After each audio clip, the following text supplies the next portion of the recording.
ដំណើរតូចៗហ្នឹងបានធ្វើឲ្យយើងសម្រេចនៅគោលដៅធំបានអញ្ចឹង yeah start something new start something different experience something ធ្វើរឿងឲ្យច្រើននៅក្នុងឆ្នាំ2026នេះហើយវីដេអូមួយនេះខ្ញុំចង់ចែកម្លែកពីបទពិសោធន៍ឆ្នាំចាស់សម្រាប់ឆ្នាំ2025ដែលខ្ញុំគិតថាវាជាកំហុសដ៏ធំមួយដែរដែលយើងគិតថានៅពេលដែលយើងចង់ចាប់ផ្ដើមក្នុងការធ្វើអីមួយសម្រាប់ខ្ញុំគឺជាមនុស្សដែលគិតច្រើន planning a lot to do something ហើយក៏កម្រនឹងធ្វើអីបានជោគជ័យដោយសារតែយើងគិតច្រើនពេក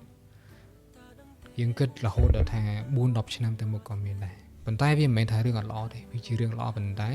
រឿងដែលអត់ល្អគឺយើងគិតថាយើងអត់បានធ្វើវាយើងគិតចោលយើង action ទៅលើវាតិចមែនតើអញ្ចឹង one of the biggest mistake is សម្រាប់ខ្ញុំ2025គឺខ្ញុំមានគោលដៅច្រើនណាស់ប៉ុន្តែ in that reality is យើងធ្វើបានតិចហើយក៏ចង់លើកយកបទពិសោធន៍ទាំងអស់នោះមកចែកម្លែកថានៅពេលដែលយើងមានគោលដៅនេះចង់ធ្វើអីមួយព្យាយាមអ្នកនរគ្នាធ្វើវាបន្តិចម្ដងគេថា